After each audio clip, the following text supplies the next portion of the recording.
ઝવેરભાઈ આહિર ગઢોઈ. સાહેબ, અહીંયા કઈ રીતની નહેરને લઈને પરિસ્થિતિ ઊભી થયેલી છે અને કેટલા વર્ષથી પાણી નથી? આમ તો નહેર 1972માં ખોદાયેલી અમારી, પછી થોડોક વખત આવી, પછી છેલ્લા 8 વર્ષથી તો આવતું જ નથી.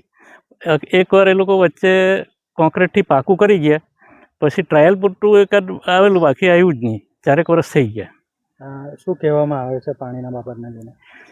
એ લોકો તો આ પેલું નારાને બધા જામ થઈ ગયેલા, એટલે પાણી આવે જ નહીં એમ. આ પાણીને લઈને આપણને કેટલી તકલીફો પડે છે, કેવી રીતે મુશ્કેલ? છેલ્લે અમારે હોળી પછી તો બહુ જ તકલીફ પડે. ઢોર ઢાખર માટે પાણી પીવાનું નહીં મળે એવું થઈ જાય, ને ખેતીમાં તો આવતું જ નથી એમ. બોરના પાણી ઓછા થઈ જાય. નહેર જો ચાલુ રહે તો બોરના પાણી જરા વધે એમ. એટલે નહેરની ખાસ જરૂર છે, પણ એ લોકો કંઈ આવતા નથી, પાણી નથી આપતા. એ લોકો શું કહેવા માંગે છે પાણીને કેવી રીતે? એ લોકો પહેલાં તો એ લોકો ડિસેમ્બર જાન્યુઆરી સુધી તો રિપેરિંગ જ કરે, ને પછી ચાલુ કરે રોટેશન પ્રમાણે. તેમાં કંઈ અમારું તો આવતું જ નથી એમ. છેલ્લા લગભગ 10-12 વર્ષથી પાણી નથી આવતું.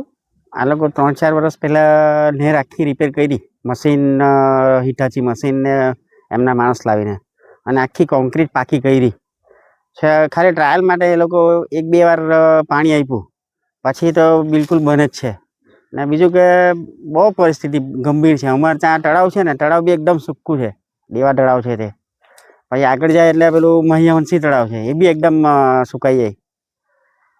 જો નહેરનું પાણી આવતું હોય ને તળાવમાં, ખાલી તળાવ ભરતા હોય ને તો બી આજુબાજુના બોર, કૂવા બી બધા સુકાઈ ગયા છે. કૂવા તો હાલમાં લગભગ 5-7 વર્ષથી સુકાઈ ગયા, પણ બોર બી બધાના એકદમ પાણી પેલું થઈ ગયા, ઘટી ગયા બોરમાં બી.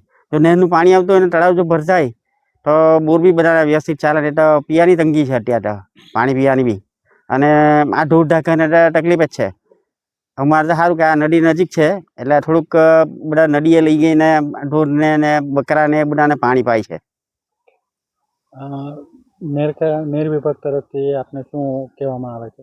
હવે એ લોકો તો રિપેર કર્યું છે, પણ કંઈ ધ્યાન નથી આપતા ઉપર. અમે વારંવાર રજૂઆત કરી છે.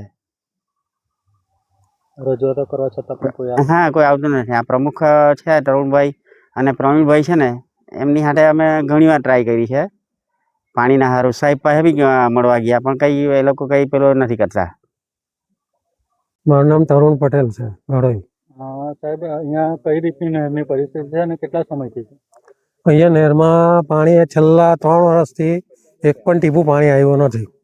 નહેર રિપેર થઈ ગઈ, નહેરમાં પાકી બનાવવામાં આવી, ત્યાર પછી એક પણ દિવસ પાણી આવ્યું નથી. હવે હું ગઢોઈ ધમડાચી સહકારી મંડળીનો, આ પેલો નહેર ખાતાની મંડળીનો હું ઉપપ્રમુખ છું.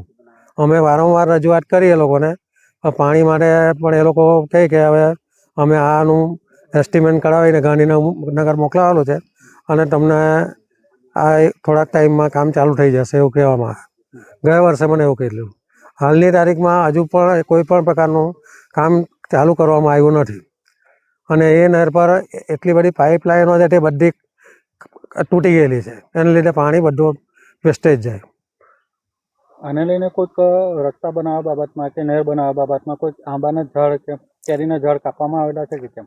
હા, આગળ આ નહેરનું જ્યારે પાકી બનાવવામાં આવી ત્યારે પેલા એ લોકોના સાધન લાવવા માટે એ લોકોએ જે નહેર પર જે ઝાડ હતા એ લોકોએ કાપી નાખેલા હતા. એનું વળતર ચૂકવેલું? નહીં, એ તો હવે નથી, એવું તો કંઈ નથી. કારણ કે એ લોકો કહે છે કે નહેર ખાતાની જમીનમાં ઝાડ હોય એટલે એમાં કોઈ વળતર નહીં આવે.